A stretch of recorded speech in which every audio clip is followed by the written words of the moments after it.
ubu buhanuzi buri gutambuka mu nyungu za Satani, ntabwo ari ubuhanuzi buri gutambuka mu nyungu y'Imana. Kubera iki?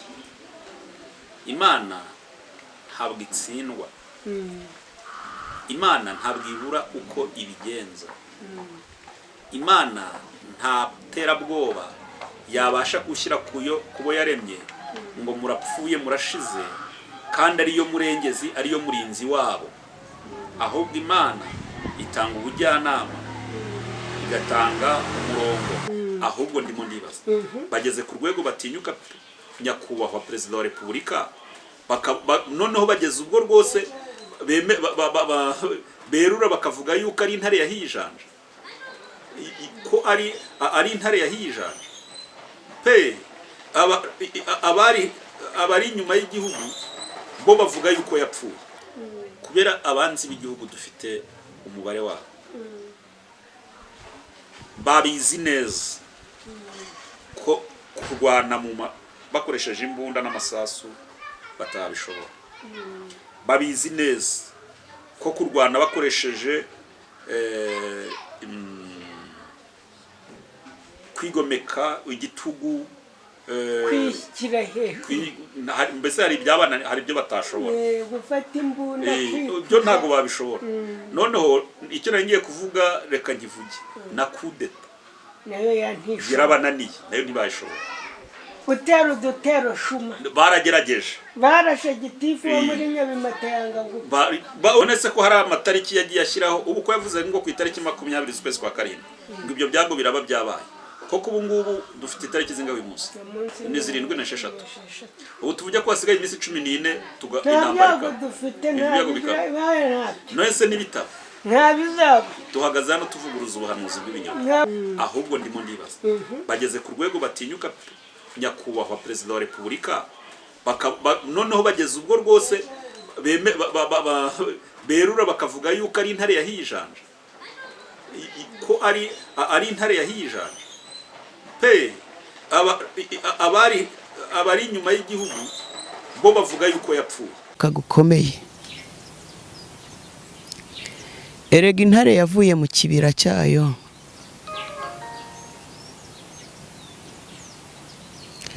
erega intare yahigaga burya yahijanja, erega intare ishaje imbeba ziyikinira ku munwa. Ariko twaje gushaka amavuta, izi ni imbaraga zo ku musozi, twaje gushaka mu maso hawe, twaje gushaka imbaraga z'Imana, twaje gushaka Imana, naho imvura yagwa, twaje gushaka Imana, nawe isi yose yaceceka, twaje gushaka Mana twaguhamagara izina rya Yesu, nawe isi yose yaceceka, tuzakuvuga amahanga yose. Uyu munsi bimenyekane hari wowe Mana, urakoze urakarama, duhamagaye imbaraga zikiza.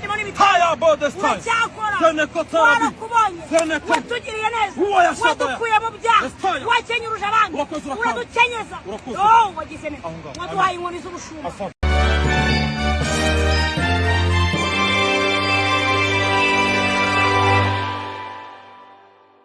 Muraho neza, uyu munsi ushobora kuba ufite miliyoni 2 kuri konti yawe ariko ukaba warabuze ahantu heza hizewe wagura ibibanza. Reka nkurangira ahantu heza kandi hizewe ku mutekano. Waba wifuza ibibanza, intebe zo mu nzu, utubati, firigo ndetse n'ibindi, tugane tugufashe ku giciro kandi gitoya cyane utasanga ahandi.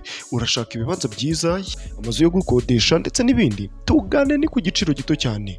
Dukorera mu karere ka Bugesera. Ku bindi bisobanuro waduhamagara cyangwa ukatwandikira kuri izo nimero ziri kuri screen yawe. Turaheza uba heza ku giciro gito.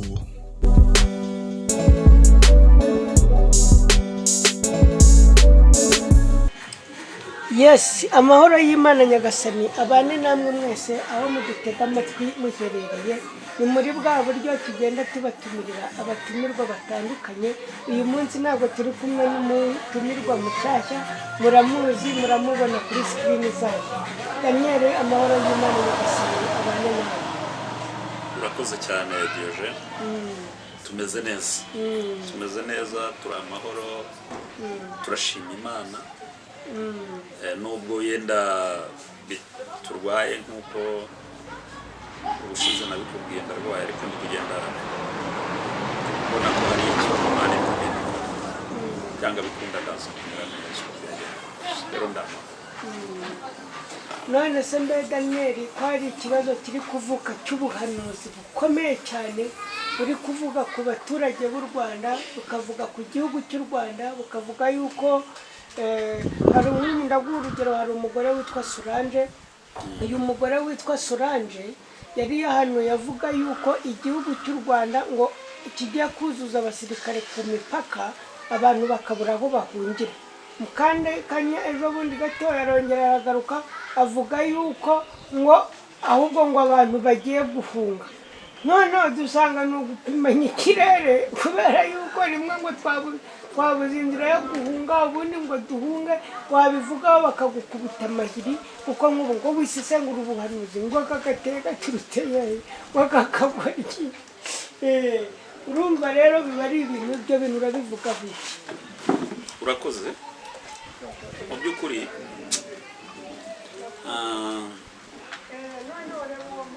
n'abadukurikiranye barabizi, birashoboka ko mu by'ukuri waba ubayeho mu buryo bw'ubwoba bitewe n'impamvu zitandukanye. Hari impamvu zitandukanye zishobora gutuma umuntu agira ubwoba, akumva ko atizeye umutekano, akumva ko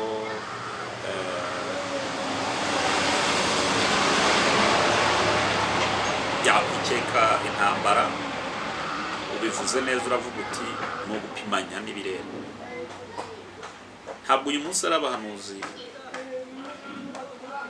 b'Imana, nuko tubivuga inshuro nyinshi abantu ntibabyumve. Ni umwuka w'abadayimoni uri gukorera muri iki kirere cy'u Rwanda.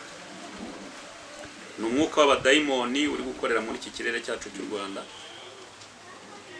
mu nyungu za Satani. Ubu buhanuzi buri gutambuka mu nyungu za Satani, ntabwo ari ubuhanuzi buri gutambuka mu nyungu y'Imana. Kubera iki?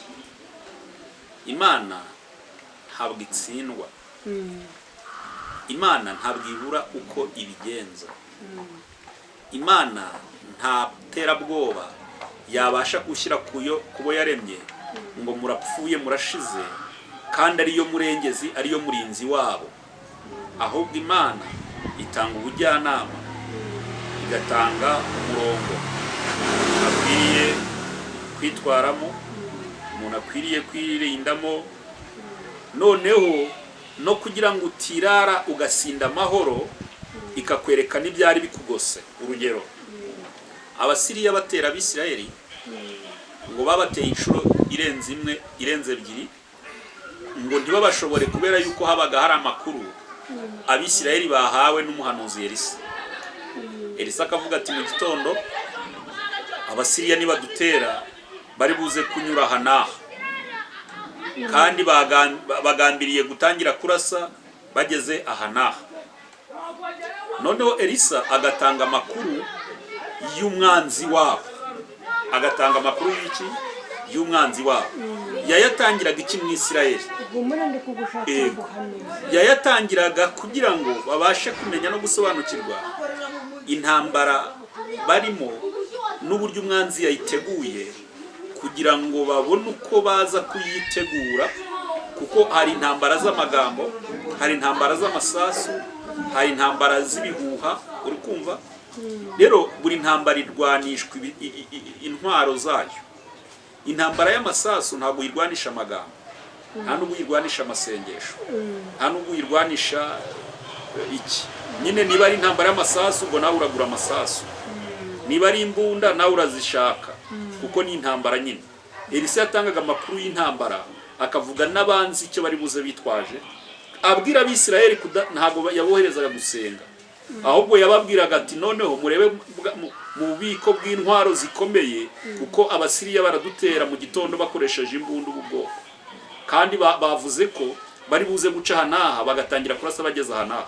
Abasiriya bakajya kuhagera, Abisirayeli bo bahageze kare bakabasubiza inyuma ako kanya. Ngo bigera ubwo umwami w'Isiriya yikanga ingabo ze, aravuga ati ntabwo bishoboka ko Isirayeli buri munsi najya njya kuyitera ngo nsange yamenye amakuru, ahubwo muri twe manzo harimo umugambanyi. Siko birivuga. Noneho ngo baramusubiza bati ntugire uwugirira nabi. Bishatse kuvuga ko hari abo yarashatse no kugirira nabi abakeka ko batanga amakuru y'intambara yagabye cyangwa yateguye ku Bisirayeli. Baravuga ati wigira uwugirira nabi, winakeka ko muri twebwe harimo umuntu ukugambana ahubwo mu Isirayeli harimo umuntu w'Imana. Haleluya. Harimo umuntu ubasha kumenya amakuru y'ibigaragara n'ibitagaragara. Rero abasha no kuviyora imitekerereze n'ibikorwa byacu. Uwo ni utanga amakuru mu Isirayeli bakatwitegura. Nta nubwo dufite ubushobozi bwo kugira icyo dutwara Isirayeli. Uwo muhanuzi akirimo. None icyo nshaka kuvuga ni iki? None umuhanuzi w'uyu munsi ku gihugu cy'u Rwanda ari kuduha amakuru ko turwana dute? Ahubwo ari kuvuga ngo tugiye guhunga ngo ubundi ngo ntiturenahunga. Ngo none se nyine turahunga duhungire he? Icyerekezo niba ari no guhunga reka tubyemere ko koko abyeretswe. Ahubwo turahungira he? Ashaka ko duhungira he? Turahungira i Burundi, turahungira Kongo, turahungira Tanzania, turahungira Uganda, ubwo ndavuga ibihugu bitwegereye. Tuzurizwa indege duhungire mu bihugu by'amahanga. Ese hari akarere katazageramo intambara ni kari kutwoherezamo ngo duhunge? Uwo munyakinyoma uri gutera abantu mu urujijo n'ubwoba, Imana yamubwiye ngo ntibahunge. Bahunga iki? Bahungire he? Ese ubundi ni nta kimana isigaranye, nta kindi gikorwa Imana isigaranye yakora ngo abantu barokoke badahunze? Ese ubundi ntabwo ubundi ntuzi yuko Imana yabwiraga Abisiraheli iti nyamuna mukosora ibi n'ibi ari Imana. Yaravugaga ngo reka mukosora ibi n'ibi. Kwanza reka manze mwumvishe ubuhanuzi. Ariko turaza kubakiriraho n'imbere bamanze babwumve. Reka manze mbashyirireho ubuhanuzi bw'inkozi z'ibibi. Nawe utega amatwi. Utega amatwi.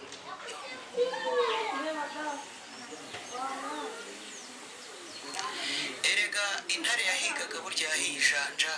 Erega bazimu. Erega intare ishaje imbeba ziyikinira ku munwa. Erega badayimoni. Erega umurimbuzi w'amahanga yahagurukiye igihugu cyawe kugira ngo akigere umwirare. Ubwo ni Kagame ari kubwira Perezida wa Repubulika y'u Rwanda. Igira imisaka ntihabe hari ukiyituyemo. Umbwire ko atarafungwa gusa nta kindi. Erega uwo munsi umutima w'umwami uzima. Ngaho nawe nyumvira. Urumva amakuru y'abagome amaze iminsi avuga ngo ngo ni ibibazo ngo birakomeye ngo biteye ubwoba ngo hari ibintu ngo bigoranye cyane ngo hari ibintu ngo bidasanzwe ngo perezida ngo ntawe uhari ngo yitabye Imana. None izi mbwa ziri guhanura buno buhanuzi n'intare yakwitsa muri ibi. Uretse ko yabinyujije mu marenga ntava ariko yabivuze ariko nose reka nkubwire impamvu yabivuze nta marenga arimo. Ntabwo akarusha amarenga niki? Ikirango cya RPF n'inkotanyi ni iki? Kingabo z'igihugu. Ni yavuze ikize? Yavuze iki? Niba uvuga ngo aca amarenga yavuze iki? Intare. Ko intare yahigaga yahiye iki? Ijanja. Kandi intare ishaje ngo imbeba zikinira ku munwa. Ngo none ngumva wa mwami w'igihugu cyawe avuze guki? Ibintu nyinshi. Ngumva ngo igihugu cyawe kiragoswe n'ibindi. Yavuze rero ntabwo yaciye inyerera mu cyangwa. Ahubwo ndimo ndibaza. Bageze ku rwego batinyuka nyakubahwa Perezida wa Repubulika. Noneho bageze ubwo rwose berura bakavuga yuko ari intare yahijanje. Ko ari intare yahijanje.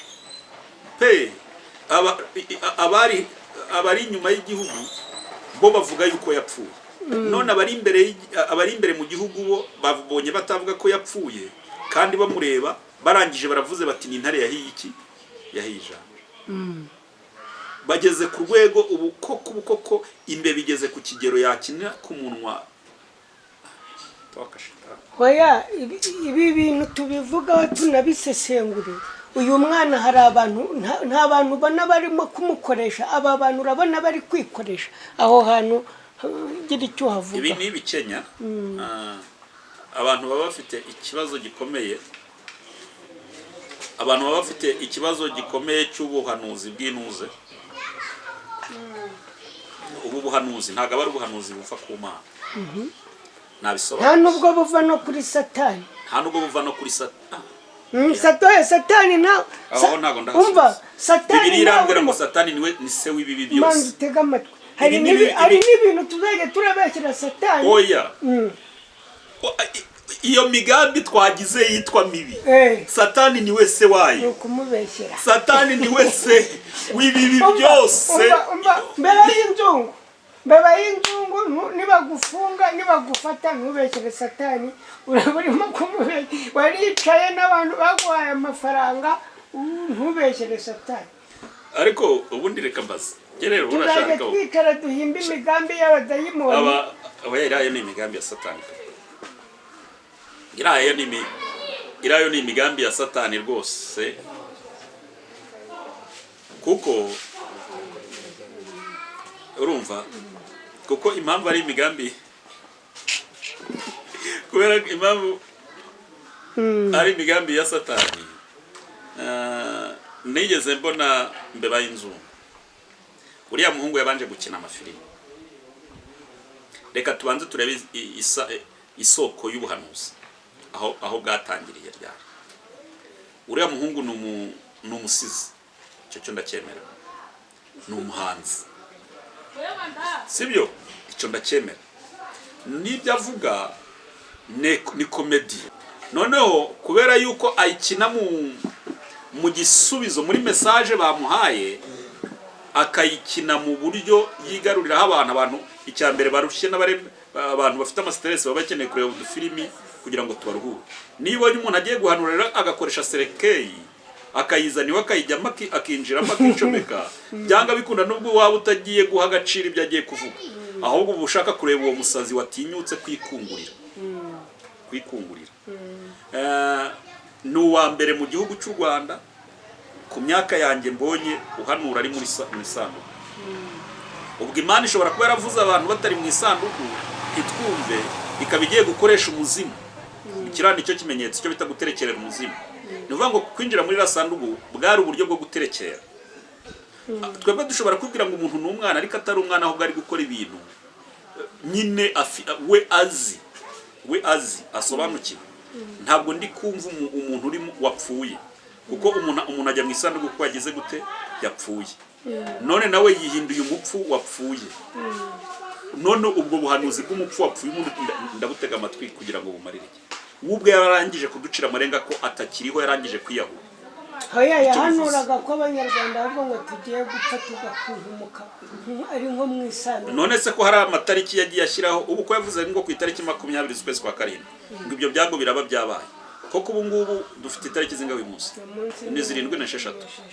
Ubu tuvuge ko hasigaye iminsi 14 intambara dufite none se n'ibitabo ntabizaba tuhagaze hano tuvuguruza ubuhanuzi bw'ibinyoma. Nta nubwo ari n'ubuhanuzi. Bano bahungu n'aba bakobwa, bano bagabo n'aba bagore barimo bahanura gutya, ntabwo ari ubuhanuzi buva ku Mana.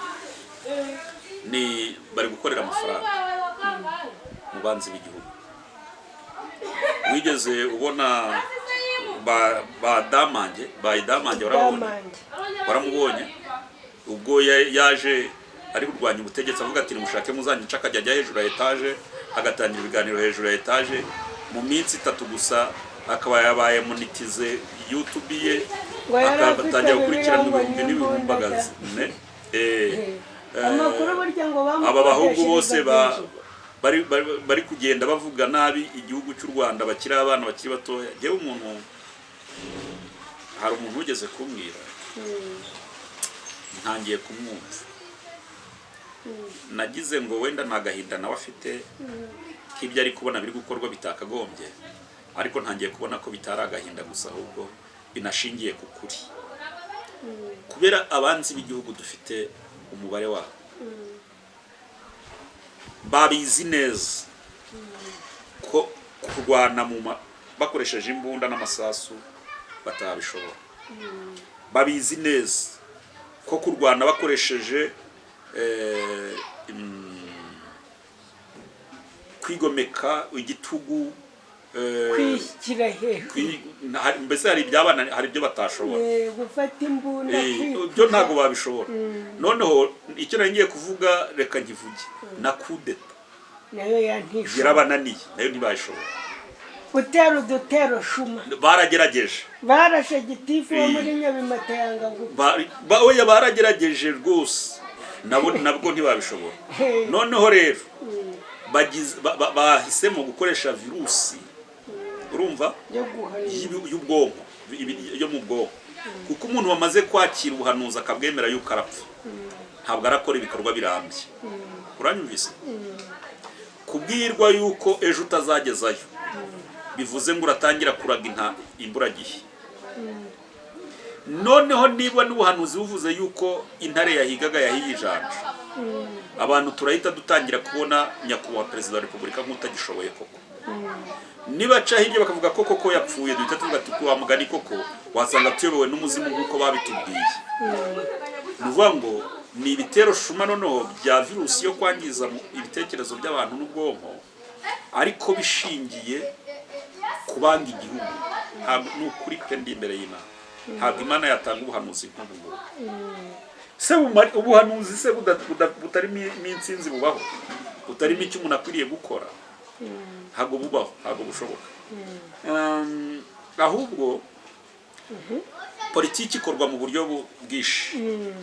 Uyu munsi bafunga insengero, twese twarasakuzaga twavuga tuti kubera iki bafunze insengero, ariko tumaze gusobanukirwa ho gato impamvu zo gufunga insengero, ko atari uko zitujuje ibisabwa nk'uko byavuzwe mu matangazo, urumva, ahubwo ko hari n'abantu bari kwinjirira mu iyobokamana kubera ko ari abavuga rikijyana, bakavuga n'ibitakagombye kuvuga.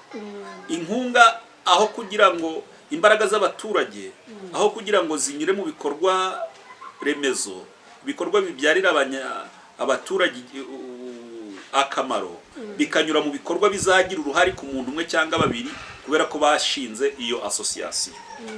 Kubera ibyo u Rwanda, ubuyobozi bwacu bureberera abaturage, bubona mu by'ukuri ni iyihe nyungu iri ku mukristo, iri ku muyoboke mu idini rye, ahubwo ko ibikorwa bye birangirira mu idini kandi bitazamugarukira. Irareba ese ni ivuriro umwana azivurizamo, ni ishuri umwana azigamo, bimeze biti, kugera naho noneho bicazwa n'ahatujuje ubuziranenge, aho imvura iragwa ikabanyagira. Hari insengero ziva bimwe bita gutura, kuva imvura yagwa. None se niba urusengero rutanagira n'ubushobozi bwo gushyiraho umurindankuba, rufite abakristo 1000, urumva ibyo basabaga mu by'ukuri byari ibintu byoroshye kuba abantu baragombaga kubyuzuza, bakongera bagakomorera. Ariko ubu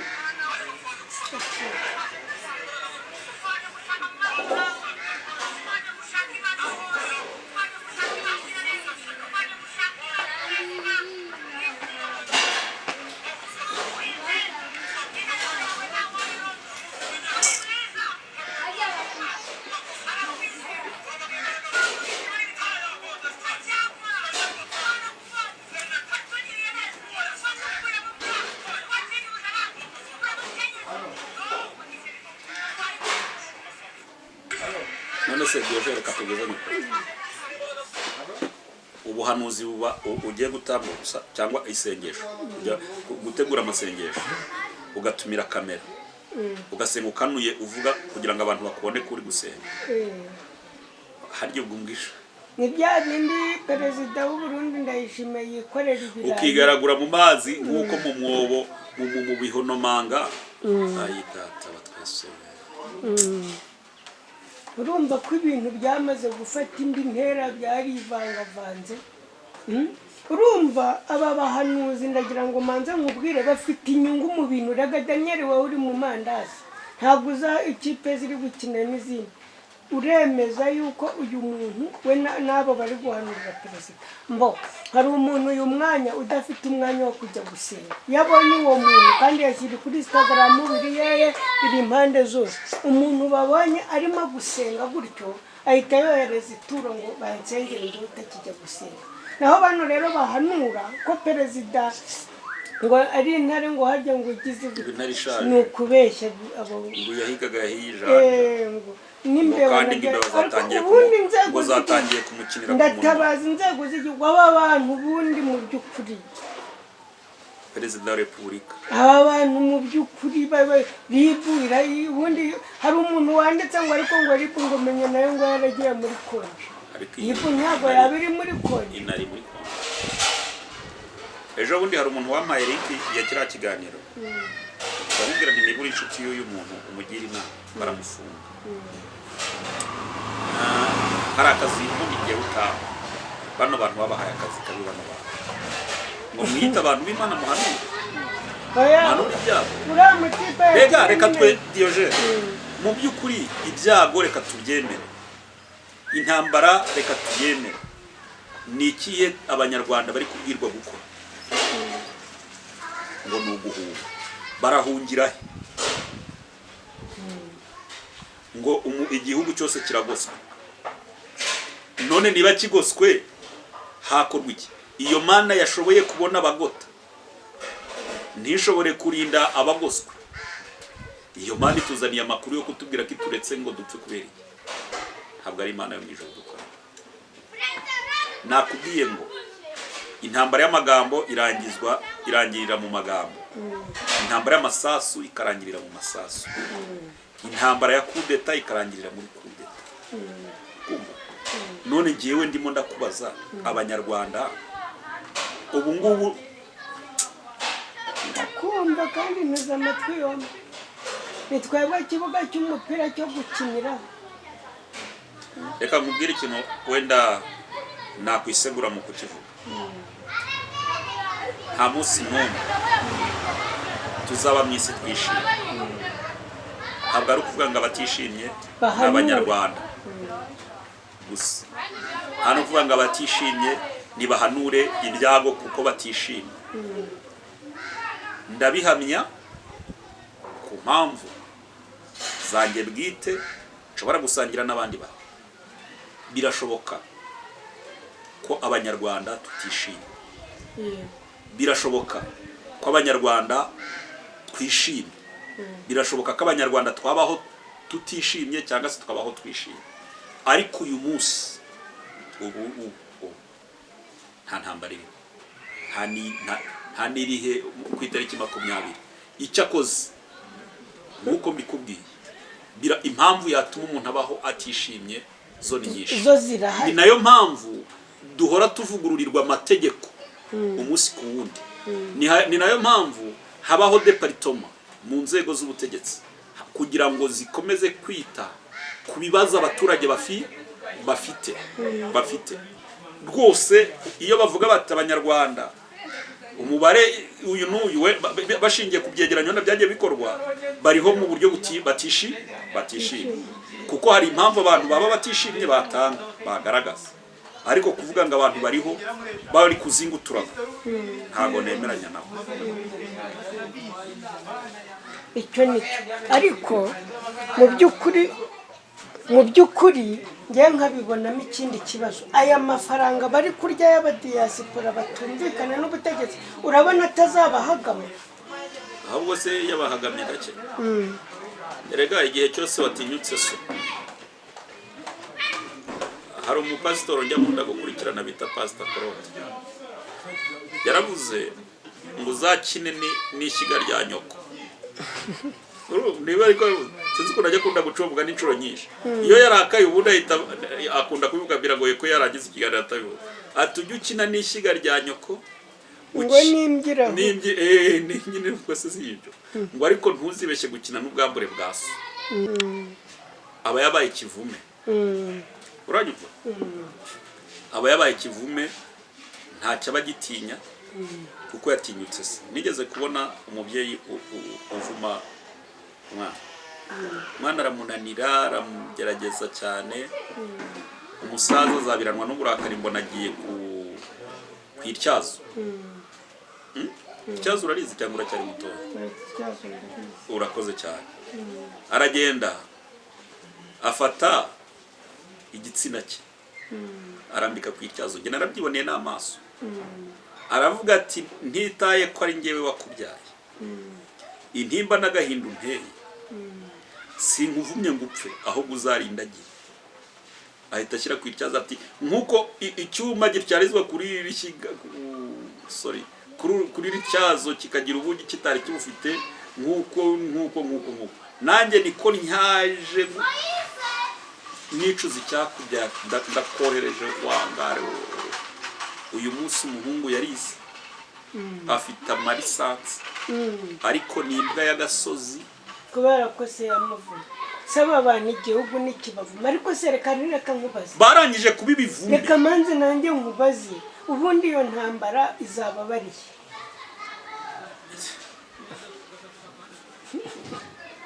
bo buriya ntabwo bazapfa kubera ko Imana iri kubanyuramo. Ibyamanje wazanye Bibiliya akajya avuga ngo ngiyi intwaro yanjye ari heye se Bibiliya itamurinze. Hakaba abantu nta masomo bagenda babona ngewe barashaka kunyicira n'amashaka ahubwo bari abantu bahanura n'abicanyi. Nigeze gutambutsa message y'Imana y'amahoro ku Rwanda. Abantu barampamagara barambaza bati mu by'ukuri nta marangamutima, ntabwo ari leta yakubwiye ngo uvuge ibyo. Noneho haboneka umuntu arambwira ati ushobora kwemera kwivuguruza niba ari n'uduhenda abana baguhaye. Urumva mwana ati niba ari n'uduhenda abana baguhaye leta yaguhaye kugira ngo uyivuge neza, ntago leta y'u Rwanda ariyo kuvugwa neza kuko leta ibyo umuntu yarabinyibwiriye ngewe ibyo mbwira nabisubiramo hanavuga nti n'uyu wabimbwiye uretse ko wenda ntabanzi ahatuye. Urumva ariko arambwira ati mu by'ukuri utwo duhenda abana baguhaye ko n'ubundi turatuma badakomeza kuguhonyora no guhonyora abana bawe. Wakwemera ukagarura biriya bitangaza makuru wavugiye hiriya nkuru. Urumva njye ukambwira icyo ngufasha ukivuguruza ndabubwira nti we rero niyo mpamvu kaceceke navuga byinshi. Hari abantu bari guhanura badahanura kuko Imana ivuze. N'ubu uyu munsi nanjye ndakumbwiye ngo hari abambwiye ngo nimvuguruze ibyo navuze kubera ko byari byiza kandi bashaka kumvira. Yego barashaka ko tuvuga ibibi. Ntabyo rero tuzavuga wenda twaba bake bahanura amahoro ariko kandi erega nongera mubwira n'aba bantu uramutse ngewe ubwanjye neretswe nkerekwa ibyago kwa Daniyeli kubimubwira si igisubizo ahubwo igisubizo ni ukubisengera nkamenya intsinzi yabyo. Yego ukabona kuza kubimbwira ukambwira utiro Daniyeli nabonye umwana arwara. Uranyuma none se ntuza barokotse inzara bate? Hari umuhanuzi umwe w'amafuti witwa Yesaya. Yesaya yigeze gukora ishyano arirukanka ajya kwa Hezekiya ati urapfuye kiragaraga. Hezekiya aravuga ati se nta ntsinzi hari. Undi ati nuteraga urapfa kiragaragaraga. Umugabo aravuga ati umuhanuzi ntampfire mu rugo. Urumva ngo yerekera ivure yakoze ibintu bibiri kurira kwerekera ivure no gusenga. Ubundi ngo umuhanuzi ngo akirinzi iramubwira ati subirayo genda uvuguruza ibyo wavuze kuko wabivuze utatekereje Roho Mutagatifu. Mbese hari n'ukuntu umuntu yumva amakuru mu kirere bitewe n'ibyo wumva ko ushaka ko Daniyeli yapfa wanyura hano bamuvuga nabi tuvuga uti byanga bikunda arapfa. Sibyo ni ibingibi abo bahanuzi barimo. Ese ko nta mashuri mufite muzaba namwe ba perezida cyangwa murashaka ko ahubwo ikindi kintu nshaka kubwira abantu bano bahanuzi uzabacunge bafite ama YouTube amacana banyuza ubuhanuzi bwabo buri munsi baba bafite icyo bita ubuhanuzi. Buri munsi bazana ubuhanuzi iyo Mana byarayinaniye kubukusaniriza hamwe rwose bananiwe Imana yananiwe kubikusanyiriza hamwe ngo bimuhere rimwe wenda avuga umunsi wose ariko message yitambutse ku buryo ushobora kumara ukwezi buri munsi uzana umuhanuzi bushyashya mu by'ukuri atari inyandiko wanditse. Ubwo buhanuzi koko ariko tugirwe n'ubwenge bafite channel za banyuzaho ubuhanuzi nta kindi kiganiro uretse ubuhanuzi bunyuraho bwa buri munsi kandi bushya ugasanga ku munsi anyujijeho nk'ubuhanuzi bubiri neje agashyiraho ubundi neje agashyiraho ubundi mu by'ukuri koko bwa mbere yaramanze ashishura n'izina rya Cana tuziza buri aramanza aravuga ati ni zaburi y'urwibutso arangije n'ubuhanuzi n'abati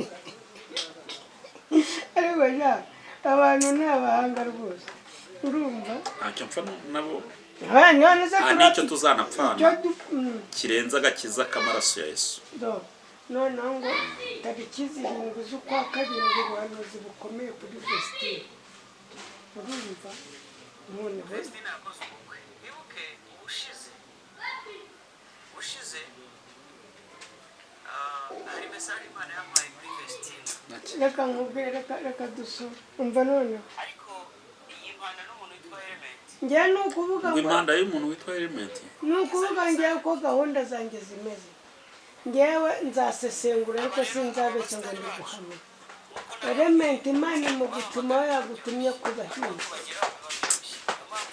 Imana nyagasani Daniel kugirire neza naho ubundi baraduhanurira gupfa no gukenyuka akira ibyawe mfunze Imana ikugirire neza Jean Daniel.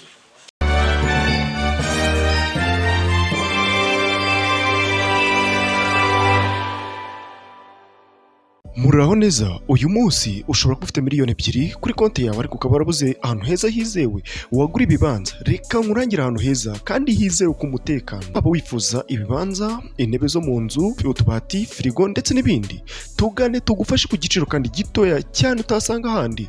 Urashaka ibibanza byiza, amazu yo gukodesha ndetse n'ibindi, tugane ni ku giciro gito cyane. Dukorera mu karere ka Bugesera. Ku bindi bisobanuro waduhamagara cyangwa ukatwandikira kuri izo nimero ziri kuri screen yawe. Turaheza uba heza ku giciro gito.